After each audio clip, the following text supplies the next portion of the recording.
The former child star Piper Rockelle recently turned 18 and after high demand launched an OF. Was it shocking? No. Her mom, aka manager Tiffany Rockelle, literally referred to herself as the of YouTube. And the Bot House, a content house full of OF creators, gave her a trial run by inviting her over to the house when she was just a minor. But it is disgusting because although Piper is now 18 years old and legally free to do whatever she wants, this didn't start at 18 years old. It started when she was a child. This started when the adults in her life built a brand around her, monetized her, sexualized her, and normalized grown men, counting down the days until she became of legal age. And now, of all people, ABC News is glorifying this exploitation, calling it a child success story, and framing it as woman empowerment. Piper Rockelle, as you've never seen her. For the first time on TV, the former kid influencer turned OnlyFans instant millionaire, addressing the scandal that rocked her YouTube star persona, brushing off her critics and making it clear she's in charge. If you've been watching my channel, then you already know the history. I've covered the lawsuit her mother faced from 11 members formerly part of Piper Squad and the disturbing allegations that came with it, the Netflix documentary Bad Influence, which expanded on those claims,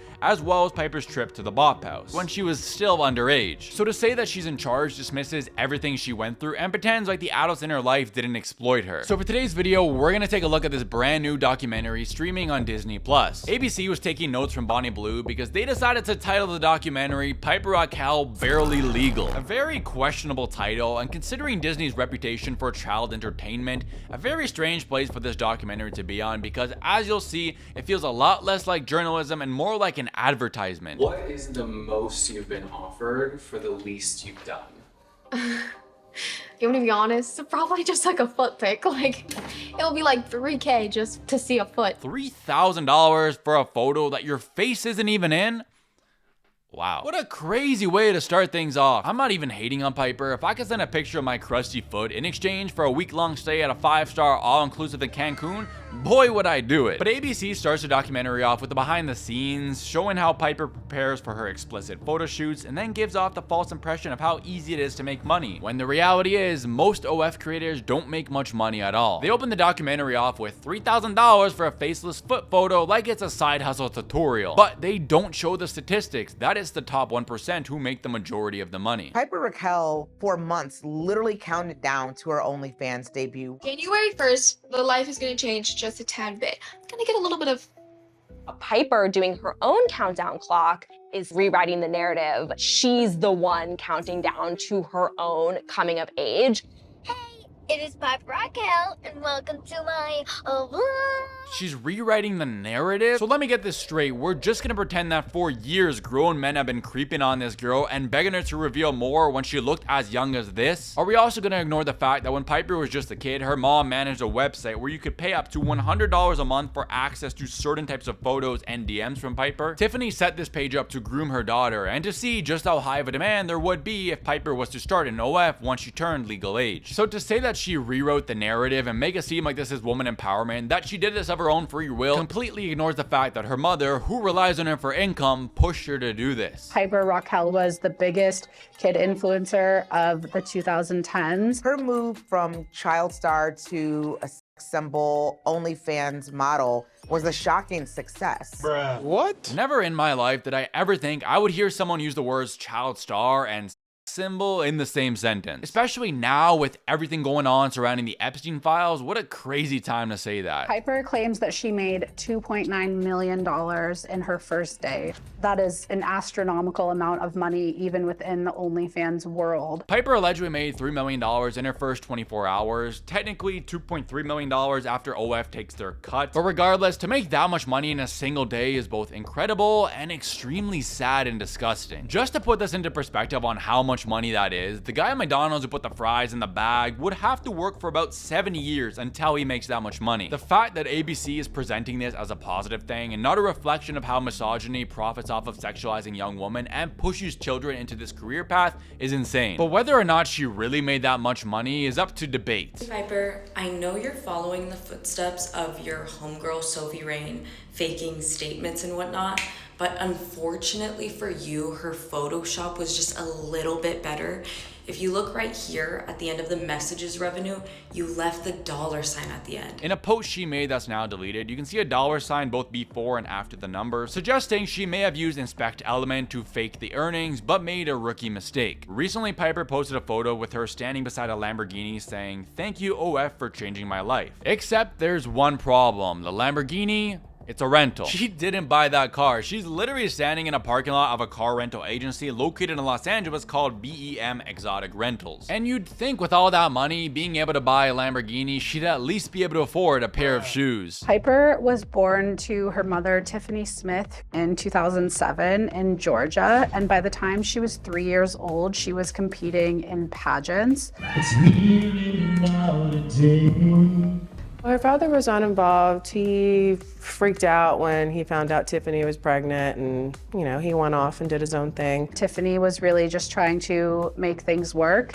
And it was pretty quickly that she saw that Piper had some kind of star power. Her mother started posting videos of her on YouTube, and by the time she was 8 years old, she was getting millions of views on YouTube videos. I'm sorry, star power? No child is born with star power when it comes to content creation. They're making it seem like Piper came straight out of the womb, genetically predisposed to understanding thumbnails, algorithms, and audience retention, like she inherited some influencer chromosome. I really dislike the argument that Tiffany was a single mother and just trying to make ends meet. Being a single parent is extremely hard, I'm not denying that. But there's a big difference between supporting your child's passion and structuring your whole entire household income around your child's marketability. After the lawsuit was filed, YouTube demonetized Piper's channel. At the time, Piper and Tiffany, they're making about $300,000 to $400,000 a month. So that is a significant loss. So what does Piper do? She pivots and she leaves that young girl behind. I'm doing my first ever collab on OnlyFans, which I'm super excited about, with Sophie Rain and Aisha Sophie. Of course, it was only a matter of time until these two weirdos showed up. And I call them weirdos not because they do OF. For those of you who haven't watched my previous videos on this topic, I am not shaming those who do OF. I wouldn't recommend it, but if that's what you want to do and you're 18 years old, no one's forcing you to do it, go ahead. But the problem I have is adults who use children as part of the marketing for their OF. Inviting a minor to your OF content house is extremely weird. Even though they didn't film explicit content, giving her a taste of this lifestyle and collaborating with her on their social platforms is still very weird. The point of collaborations is so that the person you're collaborating with's fan base comes to your page. And who is the majority of Piper's fan base? Children. You two are OF creators who sell photos of your body. Why do you want Piper's fans to come to your page? So why did Piper turn to OnlyFans? It may have something to do with a massive scandal and lawsuit. It involves her mother. What made you think about going on OnlyFans? Once I did turn 18, I was like, where do I want my life to go? What if I become an actor or a singer? But then I kind of thought about it. I was like, I don't think that that's for me. I'm never gonna have a good reputation. I'm never going to have a clean slate. I don't really want a clean slate. In other words, you have no special talent, no learned skills, so you resort to selling your body online because you have nothing useful to provide to society. I hate the excuse that Piper had no other choice to do OF because her YouTube channel was demonetized. So many content creators have successfully pivoted to other career paths. Addison Rae and Alex Warren are successful in the music industry, and Mr. Beast is a great example of using your fame to launch your own business. The fact that Piper felt she had no other choice but to sell her body is honestly very sad and is a reflection of her mother's parenting. Most people get into S work not because they want to, but because they have to. They do it out of economic necessity because they have no other choice but to do it so they can afford to put food down on the table. And the fact that Piper views selling her body as the only option and not starting a business or getting an education and, you know, getting a real job like most people is honestly very sad. It does seem that a lot of the people who are consuming content on OnlyFans, especially of really young girls like Piper, who is only 18, are older men. It's always just been adult men who are sort of leering after these barely legal women. As a culture, we fetishize youth to such an extreme degree. It's ironic how ABC is saying that a lot of the people consuming content of young girls on OF are grown men, yet they are contributing to this issue by making this documentary and are glorifying her OF success. The fact that this is news is crazy. Has journalism really gone down this low? I'm covering this story to criticize ABC's documentary and the grooming of Piper Rockelle, but they're covering this story in what seems like an advertisement for people to go over to her OF and subscribe to her. Your OnlyFans has no nudity. I mean, no, not yet, at least. What?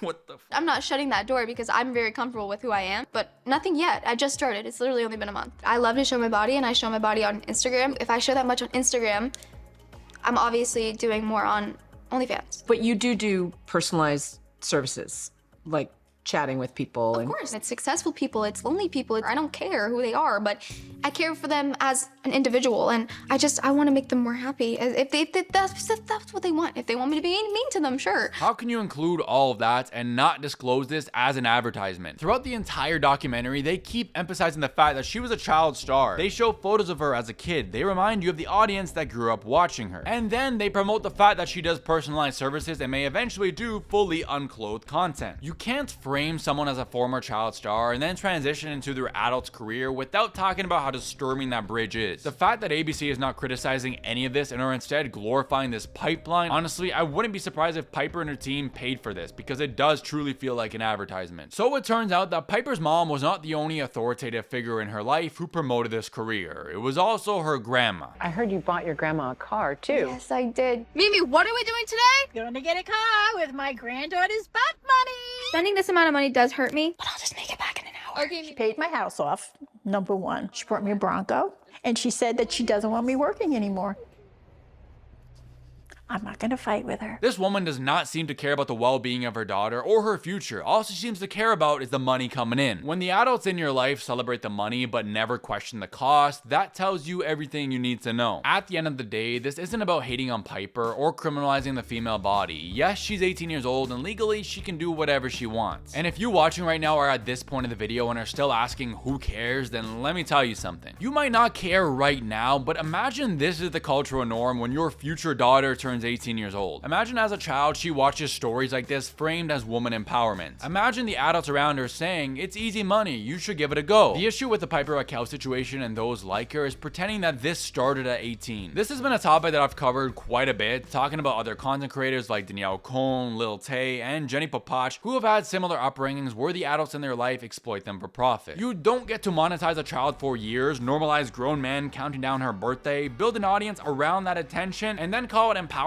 when an OF is launched. I find it very strange how in the US you have to be 21 years old to drink, but at 18 you're old enough to sell your body. At 18 years old, your prefrontal cortex, the part of the brain that handles decision making, risk assessment, and understanding long-term consequences, is still developing. With platforms like OF making adult content more accessible than ever, I do think we need to have a serious conversation and reevaluate the laws that are currently in place. Yes, on paper you're legally an adult, but that doesn't mean you have the experience, maturity, or perspective to responsibly make this type of life-altering decision. So shame on ABC for ignoring all of that and framing this as empowerment. Piper isn't the problem, it's the adults in her life who exploited her since she was just a child and used this kid as a money-making machine. Anyways, with all this being said, I'm really curious as to what you all think about this, so leave a comment down below and let me know. If you enjoy my coverage on this topic and want to see more like it, please leave a like on my video and subscribe if you haven't already, but that's officially gonna do it. So until next time, it's been IvanSteff.